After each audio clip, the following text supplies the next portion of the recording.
Hello, it's Ricardo and welcome back to Battlestar Galactica Deadlock, Sin and Sacrifice, the last DLC in Season 1 of the Battlestar Galactica Deadlock RTS strategy game. Now, I'm currently playing a skirmish mission which is called the Battle for Knossos. I've got the Daedalus in place and quite a few ships. A Ranger, Manticore, Artemis, Minerva, and I've got a Jupiter class. Got quite a few ships on the go here. We've got them all stocked up. Got some Viper Mark IIs. The Rangers packing some nukes as well. And I got my Minotaur, my heavy gunship as well. So the heavy gunship, I mean, I'm getting to like that now. It sort of wades in. It takes a bit of damage. You know, I do like it. You know, it does lay down that heavy fire in close quarters. So we're going to jump into system. Eventually. And here it comes. So again, Slithering Games done a fantastic job of the graphics on this DLC. And they've also added a couple of updates as well. Veterancy, which we've spoken about in previous videos. Continuity of damage on the ships before they're repaired. That's something as well. I suppose spawning from the Operation Anabasis DLC. So we can see our Cylons. They're the targets in the top right hand side of the screen. You can just see poking around. There they are. We're going to start to maneuver our fleet of ships towards them. Of course, with this game, everything is in the minutiae. The devil is in the details with this game. Technically, outstanding. When you first start to play, you think, oh, this is so boring, this is so slow. When you start to play it, it really starts to bring out its addictive qualities. Plus, if you're also a fan of Battlestar Galactica, whether that be the 1970s version, or whether that be the Ron Moore version. That was coming up to its 10th year anniversary now, apparently. Here we are in 2019, from when it finally finished, the Daybreak episodes. You're going to love this game. You know, you can deploy Raptors, you can launch Vipers, you can use your battle stars to go out and give the Cylons a good pasting. You give those toasters a good pasting. You can launch missiles, you can set off flak, you can get your Raptor Marine Corps to board other ships, bolster the firewalls of ships, or just disarm ships. Really is quite good. So, I mean, I've been playing this a lot now. I do like a good bit of strategy. I mean, that comes from playing games like Command and Conquer and all that back in my youth. But to be fair, this game I think really does capture the Battlestar Galactica. Now, if you're a player who's looking for fast action and a flight simulator, this is not the game for you. This game is about the planning.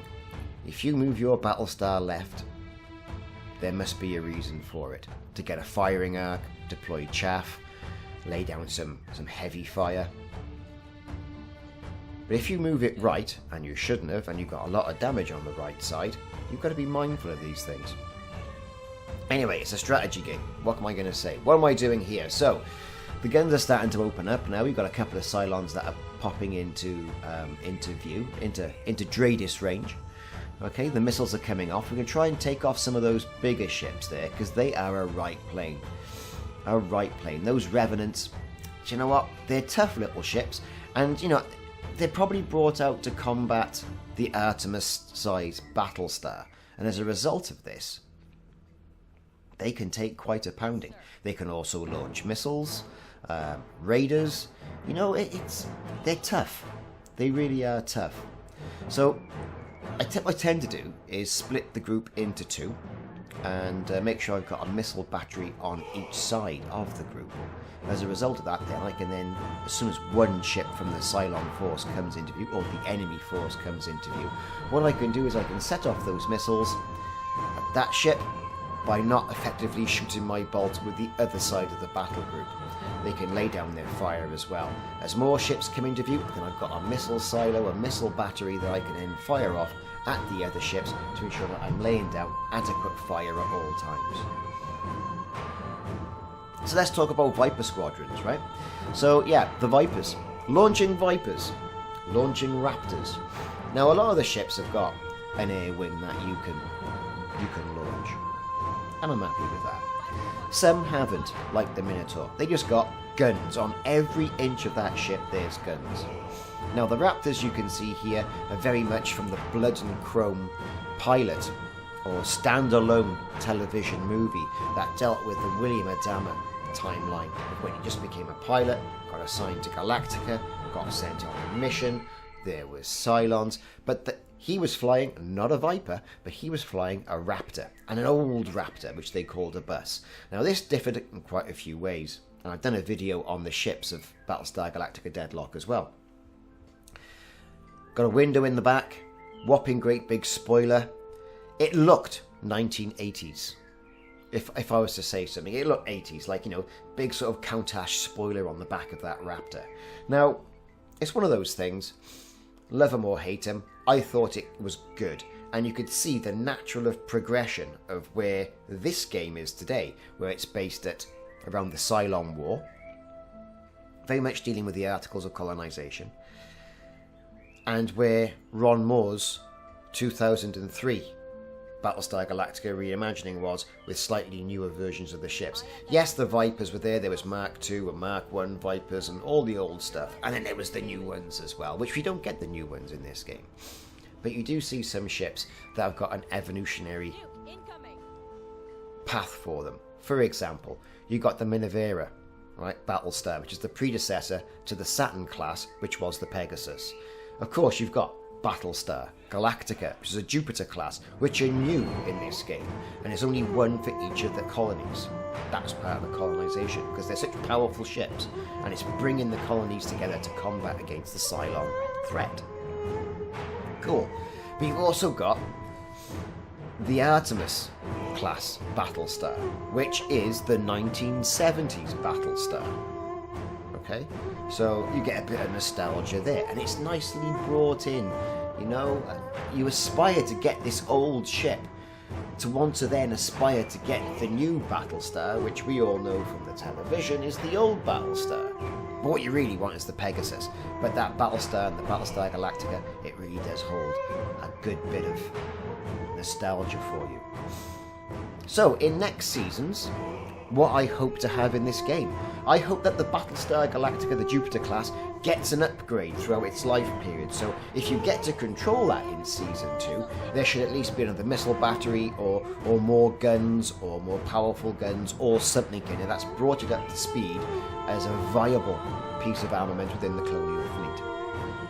I'm also hoping to see the Valkyrie class, which looked really sexy, to be fair. You know, it was modern, it was swish, it was all white inside, it wasn't dark, you know, it was a modern sort of iPod sort of version.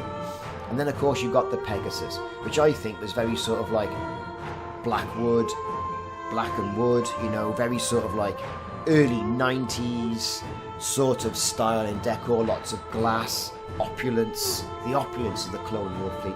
I think you'd like to see that in there as well, of course, with, you know, upgraded armaments as well. Of course, in here, the Minerva has only got 2 flight decks. The Pegasus, it's got 4.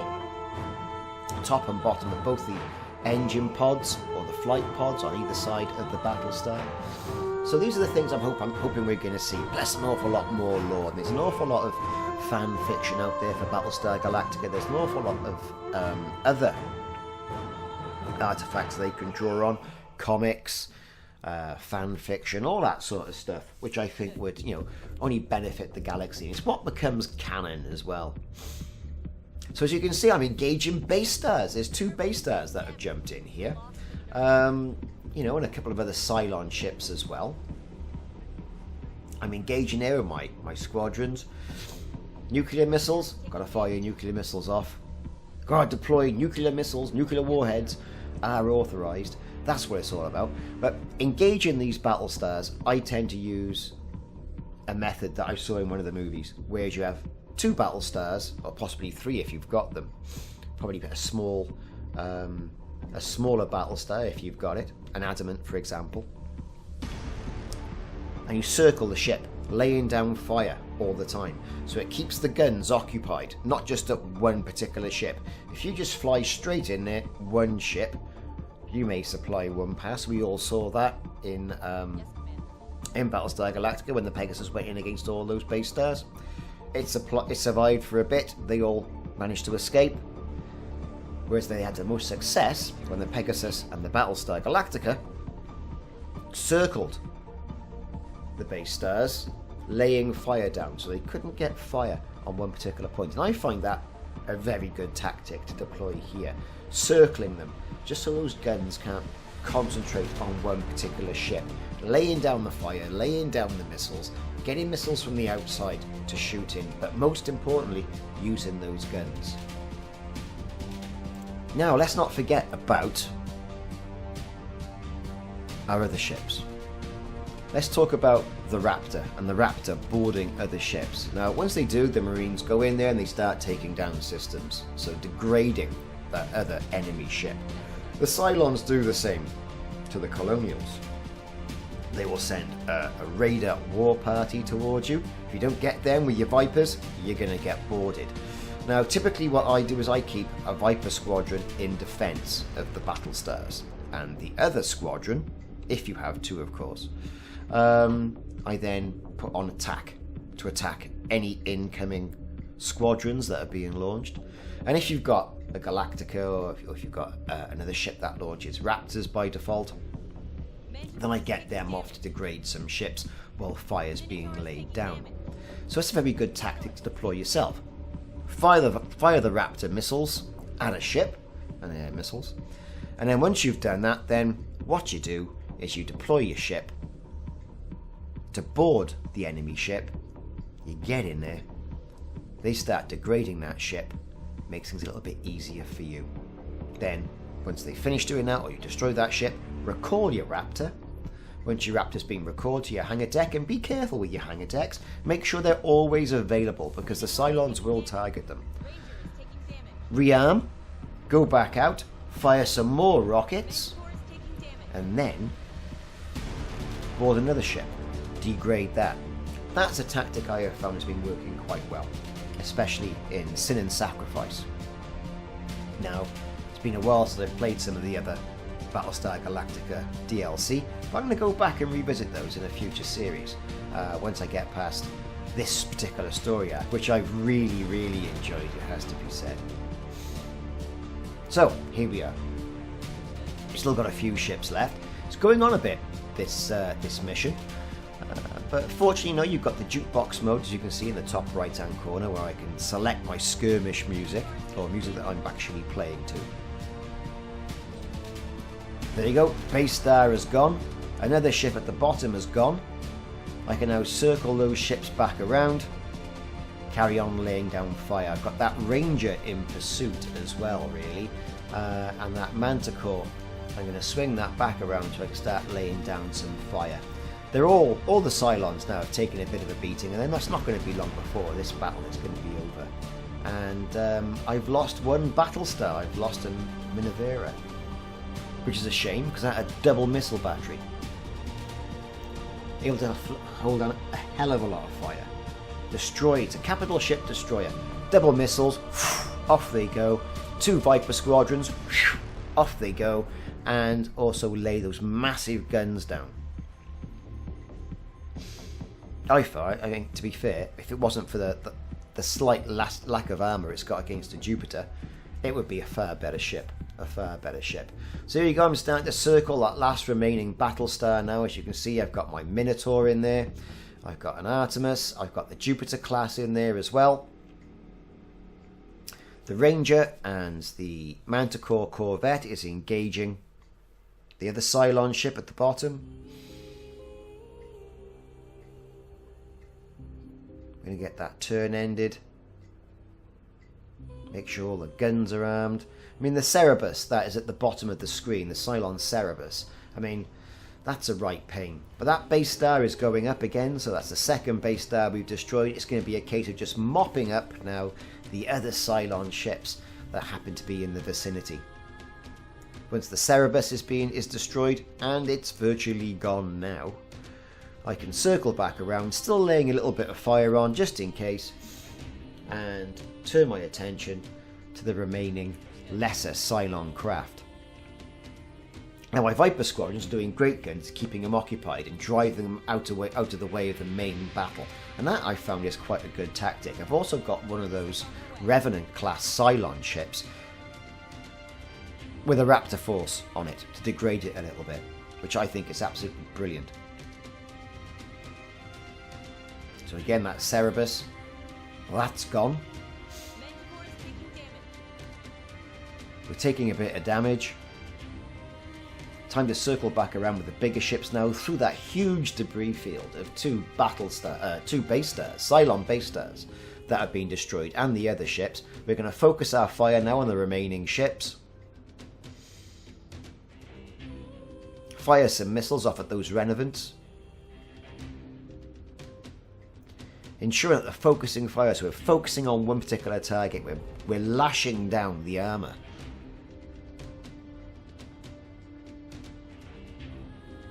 See, his hull plating is virtually gone. The other Cylon ship, the Raptor force, is starting to engage us now, but I'm not too bothered about that. We've got some heavy artillery in the area.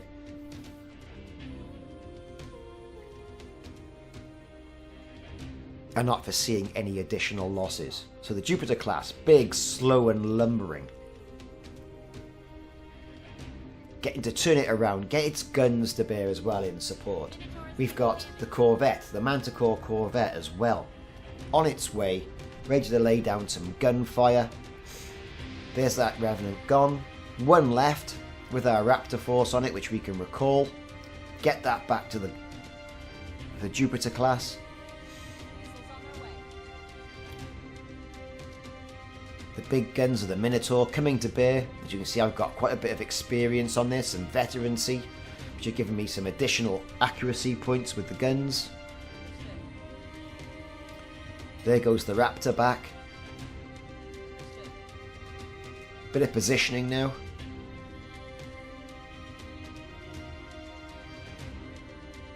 Again, every placement of every ship has to have a meaning. You move it left, it's going left, and you have to deal with it to the end of that turn. If you don't fire flak, and they happen to be in close quarters and fire missiles, you're going to get hit. Everything has to be considered.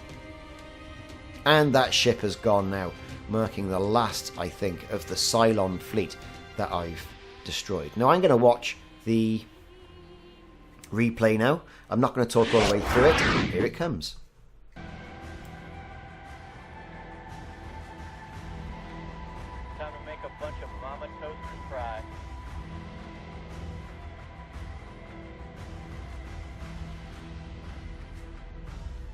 Squadron, on me.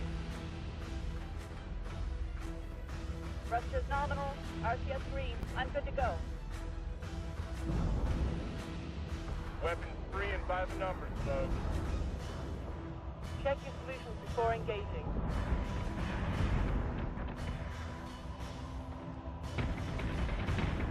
Switching gun to manual. Sustain incoming sector 3-4.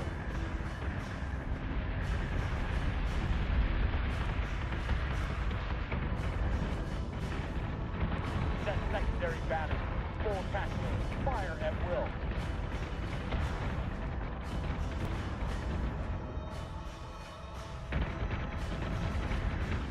Optimizing fire. Escort clearance zone intact. Priority 1 is to stay in.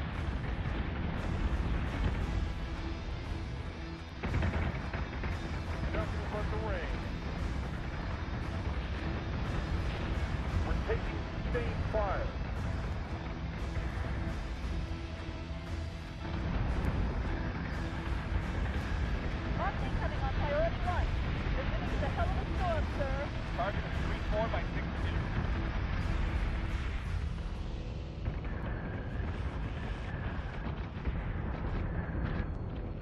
Not today, Tin-Can.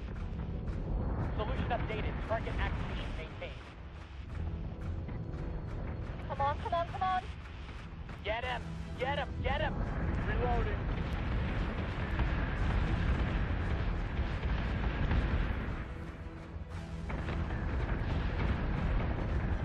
Intercepting.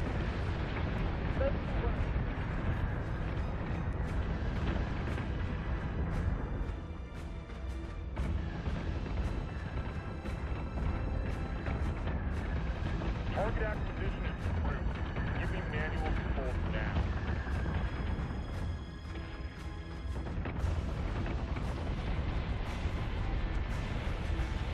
We're gonna hammer the fragments so they can't get back up.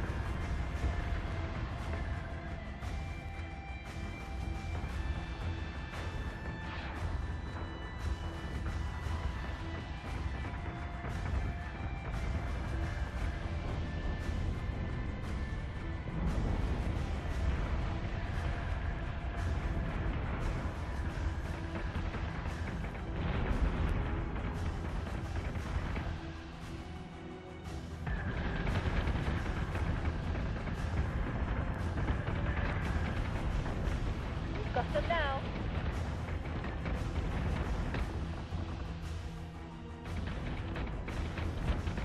They'll need more than that to take us down.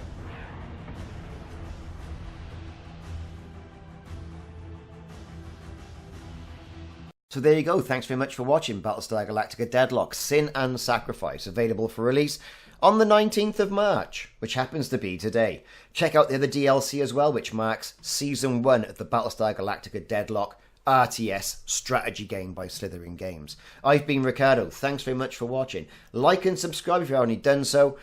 Check out more videos of Battlestar Galactica Deadlock and its DLC content on the channel.